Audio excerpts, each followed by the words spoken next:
الحمد لله نحمده ونستعينه ونستغفره ونؤمن به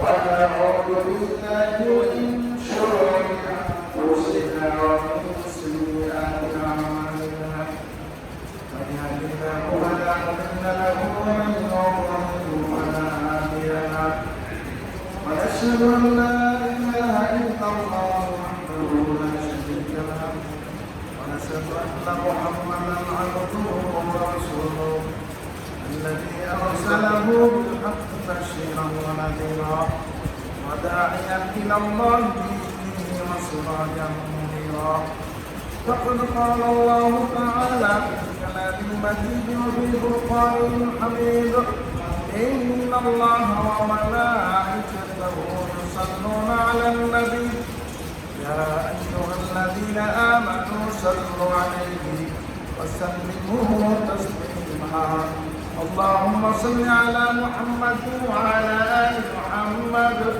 كما صليت على إبراهيم وعلى آل إبراهيم إنك حميد مجيد اللهم بارك على محمد وعلى آل محمد كما باركت على إبراهيم وعلى آل إبراهيم إنك حميد مجيد اللهم صل على محمد وعلى آل محمد كما صليت على إبراهيم وعلى آل إبراهيم إنك حميد مجيد اللهم بارك على محمد وعلى آل محمد كما باركت على إبراهيم وعلى آل إبراهيم إنك حميد مجيد মহান আল্লাহ তাবারক তাআলা দরবারে লাখ কোটি শুকর আদায় করছি যে রব্বুল আলামিন আমাদেরকে প্রতি জুমার মতো আজকের জুমাতে যত সময় সুস্থ নিয়া মসজিদে আসা বসার তৌফিক দিয়েছেন আল্লাহ কুদরতের কদমে সিজদা হওয়া তৌফিক দিয়েছেন সেজন্য আমরা সকলে পড়ছি আলহামদুলিল্লাহ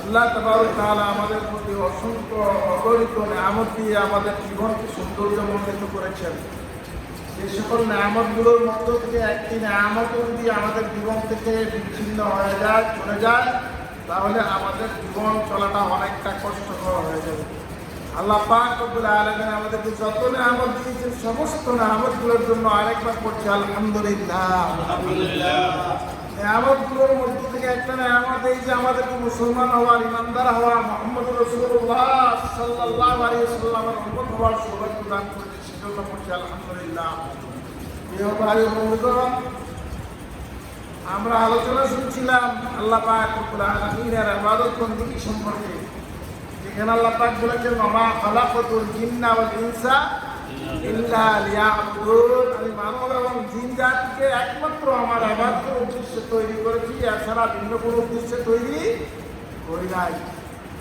এই আয়াতের দ্বারা প্রমাণিত হয় যে মানব সৃষ্টির মূল কারণ হলো আল্লাহর ইবাদত বন্দেগী করা মানুষদেরকে বান্দা হিসাবেই তৈরি করা হয়েছে আল্লাহর বন্দেগী করার জন্য তৈরি করা হয়েছে জিন জাতিকে বান্দা হিসেবে তৈরি করা হয়েছে আল্লাহর বন্দেগী করার জন্য তৈরি হয়েছে এই আমাদের বান্দার বাইরে আমাদের দ্বিতীয় কোনো পরিচয় নাই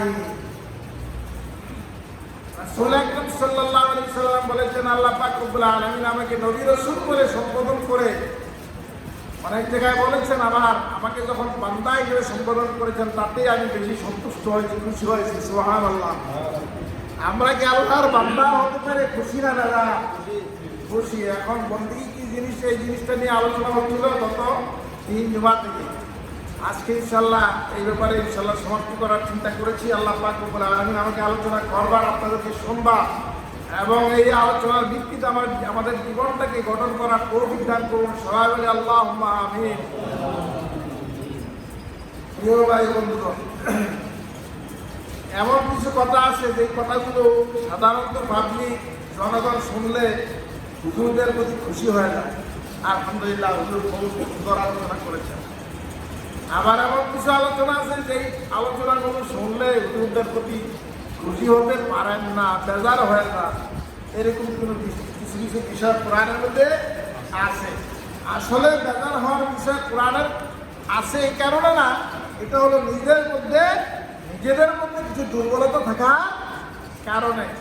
যে ব্যক্তি গোশ খায়, গোশের বিরুদ্ধে বললে তার তো গায়ে লাগবে, কি বলেন? এখন তাই বলে কি গায়ে লাগবে বলে কি গোশের বিরুদ্ধে কোনো কিছু বলা যাবে না? নবী করিম সাল্লাল্লাহু আলাইহি ওয়াসাল্লাম যা বলেছেন তা প্রকাশ করা যাবে না? আল্লাহ পাক রব্বুল আলামিন গোশ সম্পর্কে যে নিন্দা জানিয়ে দিয়েছে নবীজিকে, সেই নিন্দা জানানো যাবে না? সুদের বিরুদ্ধে বললে যারা সুদ খায় তাদের কাছে অপছন্দ হবে, কি বলেন? ঠিক কিনা? তাই বলে কি সুদের ব্যাপারে কিছু বলা যাবে না? সুদ হলো কেমন করা দোষ? ধরুন, এটা হলো এমন একটা গুনাহ যেই গুনাহ যেন আল্লাহ এবং আল্লাহ রাসূলের সাথে যুদ্ধ করতেছে। সবচেয়ে বড় গুনাহ, সবচেয়ে বড় গুনাহ কোনটা? আল্লাহ এবং আল্লাহ রাসূলের সাথে যুদ্ধ ঘোষণা করছে, যুদ্ধ করতেছে। এটা হলো সুদের সবচেয়ে বড় গুনাহ। আর সবচেয়ে ছোট গুনাহ কোনটা? নিজের মায়ের সাথে জানা করতেছে। নাউযুবিল্লাহ বলি, নিজের মায়ের সাথে জানা করতেছে। এটা ছোট গুনাহ না বড় গুনাহ? কথা বলেন না কেন? এটা ছোট গুনাহ না বড় গুনাহ? বড় গুনাহ। তাহলে এটা যদি বড় গুনাহ হয়, আর সুদের ব্যাপারে এটাকে বলা হয় গুনাহসমূহের মধ্যে সবচেয়ে ছোট গুনাহ। আর বড় গুনাহ হলো আল্লাহ এবং আল্লাহ রাসূলের সাথে যুদ্ধ ঘোষণা করা। এখন সুদের আলোচনা হইলে সুদ করে মানুষ খুশি না বেজার? তাই বলে কি সুদের আলোচনা করা যাবে না?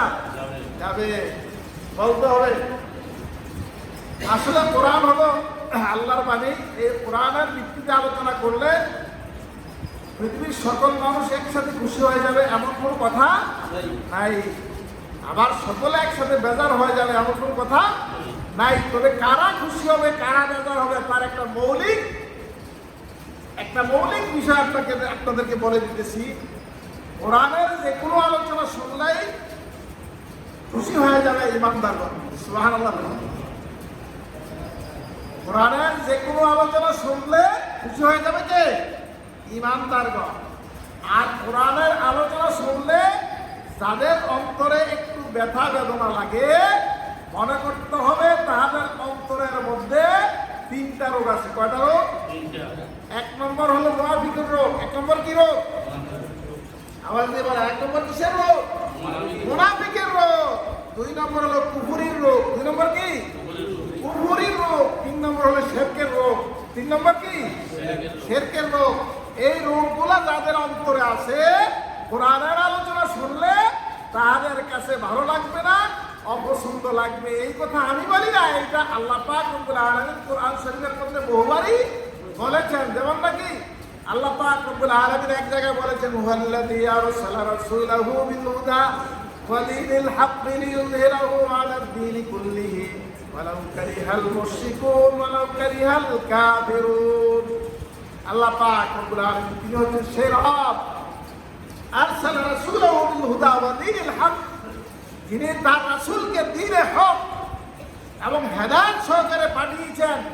লিইয়ুযহিরাহু আলা দ্বীনি কুল্লিহি আদিয়ানিল বাতিলা ফিদ দুনিয়া।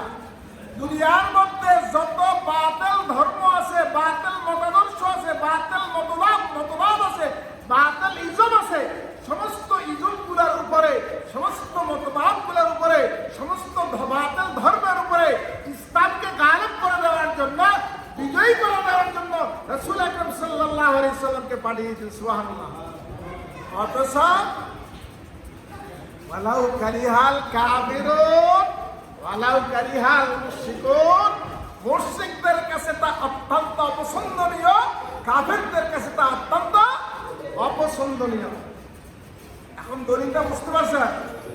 কোরআনের কথা, কোরআনের আয়াত, কোরআনের বিধান কার কাছে পছন্দনীয় লাগবে? যার মধ্যে কুফরির রোগ আছে, যার কলবের মধ্যে কুফরির রোগ আছে, যার কলবের মধ্যে শিরকের রোগ আছে, আর যার কলবের মধ্যে মুনাফিকির রোগ আছে, ওই ব্যক্তির কাছে একমাত্র কোরআনের আলোচনা কি লাগবে? কি লাগবে? যা লাগবে। এখন দুইটা কুফরি এবং শিরকের বিরুদ্ধে, শিরকের ব্যাপারে যাদের অন্তরে রোগ আছে এটা দলিল দিলাম, এবং মুনাফিকের রোগ আছে এটার একটা দলিল দরকার না? বিসমিল্লাহির রহমানির রহিম। ওয়াইদা কিলা লাহুম তাআলাউ ইলা মা আনজালাল্লাহু ওয়া ইলা রাসূল রাআইতাল মুনাফিকিনা ইয়াসুদ্দুনা আনকা সুদুদা। আল্লাহু আকবার। ওয়াইদা কিলা লাহুম তাআলাউ ইলা মা আনজালাল্লাহু ওয়া ইলা রাসূল, যখন তাদেরকে বলা হয় আল্লাহ এবং আল্লাহর রাসূল যা দিয়েছেন কোরআন এবং হাদিসের দিকে আসো, ওয়াইদা কিলা লাহুম তাআলাউ আসো তোমরা ইলা মা আনজালাল্লাহ আল্লাহ যা নাযিল করেছেন তার দিকে, ওয়া ইলা রাসূল রাসূল যে সিদ্ধান্ত দেন তার দিকে। রাআইতাল মুনাফিকিন মুনাফিকদেরকে দেখবেন ইয়াসুদ্দুনা আনকা সুদুদা, গাঁটটা বাঁকাইয়া অন্যদিকে চলে যাচ্ছে। এই দুইটা প্রস্তাব মানতে রাজি না। তাহলে বোঝা গেল কোরআনের আয়াত হাদিসের বাণী তাদের কাছে কখনো মজা লাগবে না যাদের অন্তরে কুফরি আছে, যাদের অন্তরে শিরক আছে, যাদের অন্তরে মুনাফিকের রোগ আছে। নাউযুবিল্লাহ। সুতরাং যদি কারোর কাছে এইরকম লাগে যে কোরআনের এই আয়াতটা যেন আমার কাছে ভালো লাগলো না, এই আলোচনা যেন ভালো লাগলো না, এই হাদিসটার আয়াতটা যেন ভালো লাগলো না, তাহলে হুজুরের ভুল ধরতে যাইয়েন না। আলোচনা যিনি করেছেন ওনার ভুল ধরতে যাইয়েন না। মনে মনে চিন্তা করবেন আসলে আমার অন্তরে একটা রোগ আছে, আমার অন্তরে একটা রোগ। আচ্ছা বলেন আমাদের শরীরে এই অংশে একটু যদি লেবু লাগাই এটা কি ঘোরাইবো? এই অংশে কাটা আছে এখানে লাগাইলে ঘোরাইবো। যে ভালো অংশে লাগাইলে এটা ঘোরাবে না, যেখানে কাটা আছে ক্ষত আছে সেখানে কি ঘোরাবে। যখন কোরআনের আয়াত হাদিসের বাণী শুনতে অন্তরের মধ্যে মজা লাগে না, তিতা তিতা লাগে, তখন মনে করবেন এটা কোরআন আর হাদিসের দোষ না, এই দোষ হলো আমার অন্তরের দোষ। আমার অন্তরের মধ্যে কি আছে? মুনাফিকের রোগ আছে, আমার অন্তরের মধ্যে কুফরি শিরকের রোগ আছে। এখন এটা কি পরিবর্তন আমার অন্তর হবে না কোরআন হাদিস হবে? আওয়াজ দিলেন না। আমার অন্তর পরিবর্তন করা দরকার না, কোরআন হাদিস পরিবর্তন হবে? আমার অন্তর পরিবর্তন করতে হবে। আল্লাহ পাক রব্বুল আলামিন আমাদেরকে এই সকল কথাগুলো বুঝবার তৌফিক দান করুন। সুবহানাল্লাহ, আল্লাহুম্মা আমিন। যারা কোরআন বুঝলো, হাদিস বুঝলো, কোরআন মানলো, হাদিস মানলো, তারা নাজাত পেয়ে গেল। সুবহানাল্লাহ। আর যারা কোরআন হাদিস বুঝলো না, আর যেটুকু বুঝলো সেটুকু মানলো না, তারা হালাক হয়ে গেল। নাউযুবিল্লাহ। তারা কি হয়ে গেল? হালাক হয়ে গেল। পৃথিবীতে এখন আমাদের শিক্ষার্থী যারা তাদের পরীক্ষা হয়, পরীক্ষা হয় না? শিক্ষার্থীদের পরীক্ষা হয়। মনে করেন এখন এইচএসসি পরীক্ষা শুরু হয়ে গেছে, এইচএসসি পরীক্ষা চলতেছে। এখন যদি কোনো ছেলে মেয়ে, কোনো শিক্ষার্থী পরীক্ষা ফেল করে তার দ্বিতীয়বার পরীক্ষা দেওয়ার সুযোগ আছে কি নাই? আমারটা যেন একজনে বললেন যে কোনো শিক্ষার্থী যদি ফেল করে ফেলে, পরীক্ষা ফেল হয়ে যায়, তার দ্বিতীয়বার পরীক্ষা দেওয়ার সুযোগ আছে কি নাই? আছে। ইমানের পরীক্ষায় কোন মানুষ যদি ফেল হয়ে যায়, আমাদের ময়দানে আর পরীক্ষা দেওয়ার কোন সুযোগ আছে কি নাই? নাই। দুনিয়ার পরীক্ষাগুলোর প্রশ্ন যা করা হবে এই প্রশ্নগুলো রাখা হয় গোপন। এই প্রশ্নগুলো রাখা হয় কি গোপন।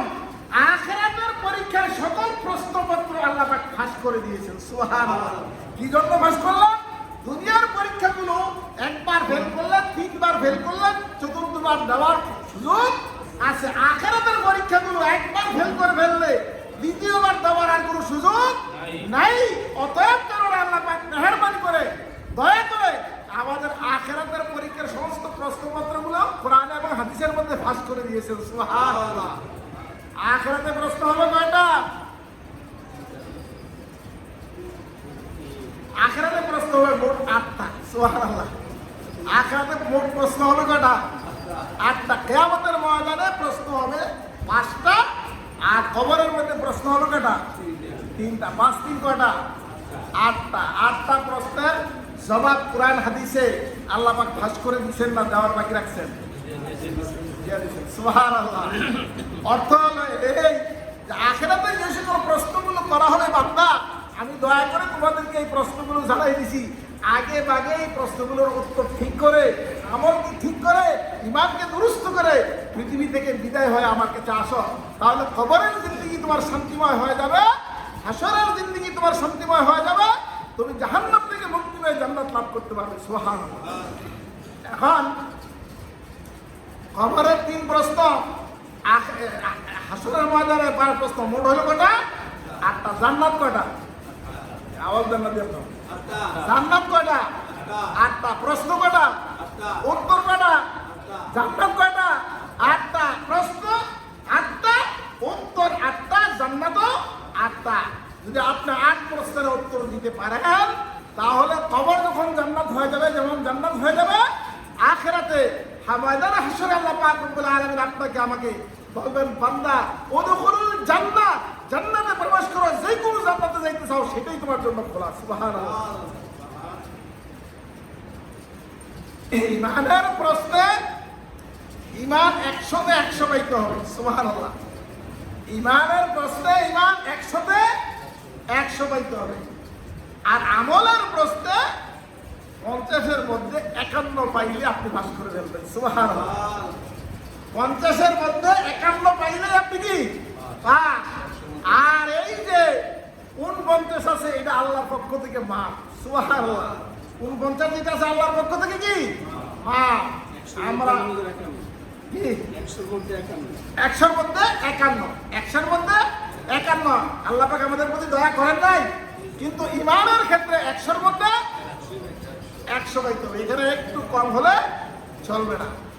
এই জন্য আমরা ইমানকে দুরুস্ত করার চেষ্টা করি। আল্লাহ পাক রব্বুল আলামিন আমাদেরকে ইমান বুঝবার এবং ইমানের উপর চলবার, ইমানের জিন্দেগি যাপন করার তৌফিক দান করুন। সবাই আল্লাহুম্মা আমিন। প্রিয় ভাই বন্ধুগণ, আলোচনা হচ্ছিল আল্লাহর বন্দেগী নিয়ে, আল্লাহর ইবাদত বন্দেগী নিয়ে। মানুষের পরিচয় হলো, মানুষ একমাত্র কার বান্দা? আওয়াজ দিয়ে বলেন, একমাত্র কার বান্দা? আল্লাহর বান্দা। মানুষ যদি ইচ্ছা করে আল্লাহর বান্দা থাকতে চায়, আল্লাহর বান্দা থাকে, তাহলে সে পৃথিবীর সকল বন্দেগী থেকে মুক্ত হয়ে যায়। সুবহানাল্লাহ। আচ্ছা বলেন তো, যেই ব্যক্তি একমাত্র আল্লাহকে ভয় পায়, পৃথিবীতে আর কোনো কিছুর ভয় আছে তার? আওয়াজ দিয়ে বলেন, আর কোনো ভয় আছে? আমি একটা ঘটনা আপনাদেরকে শোনাইছিলাম মুসলিম শরীফের হাদিস থেকে। হযরত ওমর রাদিয়াল্লাহু তাআলা আনহুর শাসন আমলে মসজিদে ইমামতি করেন কে? ওমর রাদিয়াল্লাহু তাআলা আনহু নিজে। আল্লাহ রাসূল যখন শাসক ছিলেন, ইমামতি করছেন কে? আল্লাহ রাসূল নিজে। যখন আবু বকর শাসক হলেন, ইমামতি করছেন কে? আবু বকর নিজে। যখন ওমর শাসক হলেন, তখন ইমামতি করছেন কে? ওমর রাদিয়াল্লাহু তাআলা আনহু নিজে। ফজরের জামাতে যখন মুসল্লিদের দিকে ফিরলেন, ফিরার পর উনি জিজ্ঞাসা করলেন, অমুক মহল্লা ভাইদেরকে দেখতেছি না কেন? কোনো এক সাহাবী বললেন, আমিরুল মুমিনিন, অমুক মহল্লার ভাইয়েরা যেই রাস্তা দিয়ে আসে, ওই রাস্তার মধ্যে একটা বাঘ এসে বসে রয়েছে।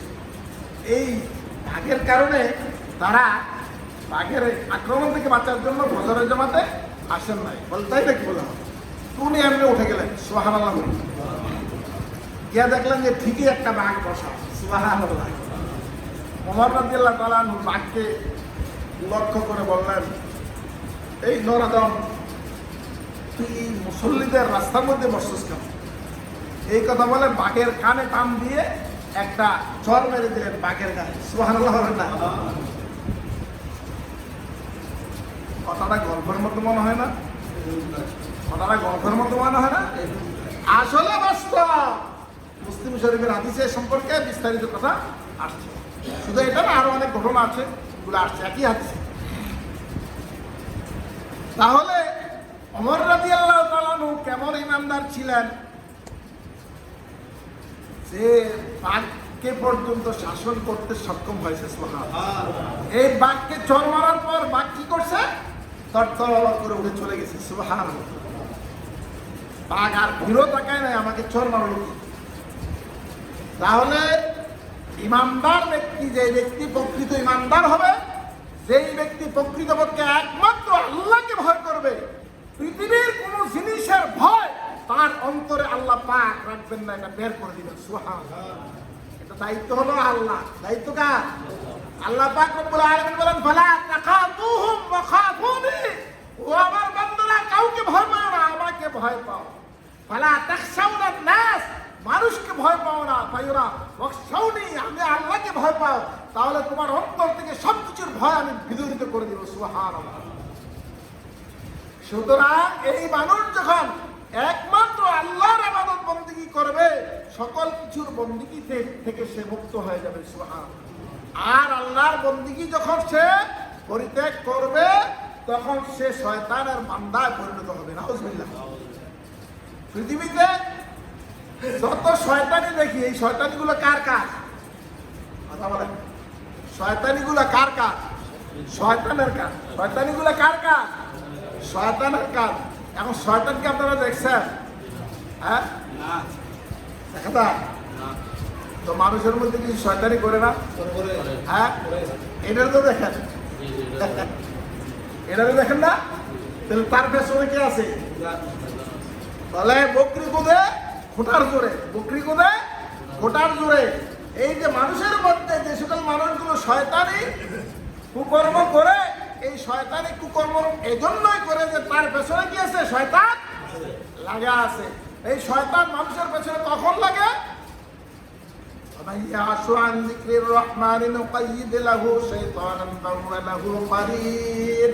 আমাদের প্রত্যেকের পেছনে শয়তান আছে। আল্লাহু আকবার বলবেন না? আমাদের প্রত্যেকের পেছনে কি শয়তান আছে? কাবা শরীফের ইমাম সাহেবের পেছনে মনে হয় নাই, আপনাদের খতিব সাহেবের পেছনে মনে হয় নাই।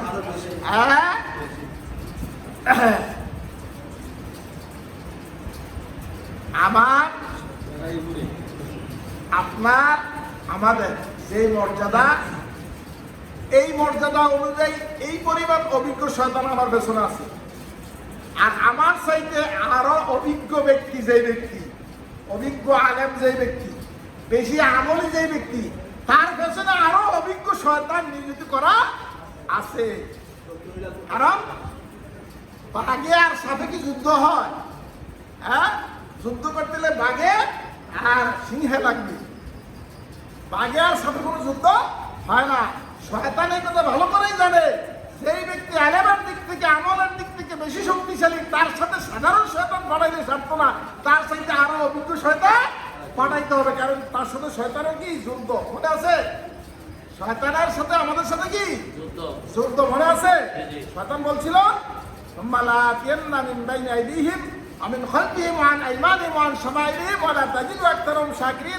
আল্লাহ, তুমি তোমার বান্দাদেরকে জান্নাতে আনবা, আমি জান্নাতে আসার যে পথটা, ওই রাস্তাটার উপরে বসে যাব, মানুষকে জান্নাতে আসতে দিব না, আমি মানুষকে চতুর্মুখী আক্রমণ করে জান্নাতের পথ থেকে বিচ্যুত করে দিব। শয়তান যে আল্লাহর সাথে এই ওয়াদা করছিল, মনে আছে আপনাদের? সুতরাং আমাদের পেছনে শয়তান আছে কি নাই? আছে। এখন মানুষের মধ্যে শয়তান আছে, মিনাল জিন্নাতি ওয়ান নাস। এখন যেই ব্যক্তি আল্লাহর বন্দেগী থেকে মুক্ত হয়ে যাবে, সেই ব্যক্তি শয়তানের বন্দেগীতে লিপ্ত হয়ে যাবে। নাউজুবিল্লাহ বলি। আর যেই ব্যক্তি আল্লাহর জিকির করবে, ওই ব্যক্তির অন্তর থেকে আল্লাহ পাক শয়তানের আক্রমণকে দূর করে দিবেন। সুবহানাল্লাহ। আর যেই ব্যক্তি আল্লাহর জিকির থেকে গাফেল হয়ে যাবে, তার অন্তরে শয়তান ওয়াসওয়াসা দিবে। রাসূল আকরাম সাল্লাল্লাহু আলাইহি সাল্লাম বলেন, তোমরা যখন জিকির করো, ইযা যাকারা হারাস, যখন তোমরা জিকির করো, শয়তানের এই সুর, শয়তানের এই মশার যে একটা ইয়ে আছে, এটা আছে ইঞ্জেকশন দেওয়ার সুর আছে না? সুর শয়তানের এরকম আমাদের কলবের মধ্যে ইঞ্জেকশন দেয়, এটা সুর আছে। যখন তুমি জিকির করো, ইদা খানাস, ইদা যাকারা খানাস, যখন তুমি জিকির করবা, শয়তানের সুরটা, শয়তানের ভিতরে চুপচাপ বসে থাকবে। ইদা আফালা ওয়াসওয়াস, তুমি যখন আল্লাহর জিকির থেকে গাফেল হবা, তখনই শয়তান তোমাকে কি করবে? ওয়াসওয়াসা দিবে। নাউজুবিল্লাহ বলি। তাহলে আমাদের জিন্দেগিটা ইবাদত বন্দেগী এবং জিকির দিয়ে সাজানো দরকার। আমাদের বন্দেগীটা যদি আমরা শয়তানের ওয়াসওয়াসা থেকে, শয়তানের আক্রমণ থেকে, শয়তানের ক্ষতিগ্রস্ততা থেকে নিজেদেরকে মুক্ত রাখতে চাই, মুক্ত করতে চাই, তাহলে আমাদেরকে আল্লাহর ইবাদত বন্দেগীতে মাশগুল হতে হবে এবং আল্লাহর জিকিরের মধ্যে আমাদেরকে মাশগুল হতে হবে। তাহলে আল্লাহ পাক রব্বুল আলামিন শয়তানের এই আক্রমণ থেকে আমাদেরকে রক্ষা করে দিবেন। সুবহানাল্লাহ। কথা কি বুঝতে পেরেছি? উপসংহারে একটা কথা বলে শেষ করতে চাই এই আলোচনা, সেটা হলো আমাদের সৃষ্টি যেহেতু আমরা আল্লাহর বান্দা হিসেবে সৃষ্টি হয়েছি আল্লাহর বন্দেগী করার জন্য, তাহলে আমাদের এর বাইরে আমাদের কোনো আর পরিচয় নাই। হয়তো আমরা আল্লাহর বান্দা, যদি আল্লাহর বান্দা না হইতে পারি তাহলে শয়তানের বান্দা নাউযুবিল্লাহ। এই কথাই কোরআনে আল্লাহ পাক বলেছেন ইয়াসিন সূরা, আলাম আহাদ ইলাইকুম ইয়া বানি আদম আল্লা তা'বুদুশ শাইতান, ও আদম সন্তান আমি কি তোমাদের থেকে এই প্রতিশ্রুতি গ্রহণ করি নাই যে তোমরা শয়তানের বন্দেগী করবে না, একমাত্র আমি আল্লাহর বন্দেগী করবে? এই প্রতিশ্রুতিকে আমি তোমাদের থেকে গ্রহণ করি নাই? অবশ্যই গ্রহণ করেছেন। মনে আছে তখন আল্লাহ পাক রব্বুল আলামিন যখন আদম সন্তানদেরকে আদম আলাইহিস সালামের পৃষ্ঠদেশ থেকে বের করলেন, আল্লাহ পাক জিজ্ঞাসা করলেন আলাস্তু বিরাব্বিকুম, আমি কি তোমাদের রব নই? আমরা সকলে বলেছি কালু আল্লাহ, হ্যাঁ আপনি আমাদের রব। এই কথা বলে আল্লাহর কাছে আমরা প্রতিশ্রুতি দিয়েছি আমরা আল্লাহকেই মানবো, শয়তানকে মানবো না। সুতরাং আমরা আল্লাহর কাছে দোয়া করি আল্লাহ পাক রব্বুল আলামিন যেন আমাদেরকে আল্লাহর বন্দেগী করার তৌফিক দান করে, সবাই মিলে আমিন। শয়তানের বন্দেগী থেকে আমাদেরকে যেন আল্লাহ পাক হেফাজত করে, সবাই মিলে আমিন।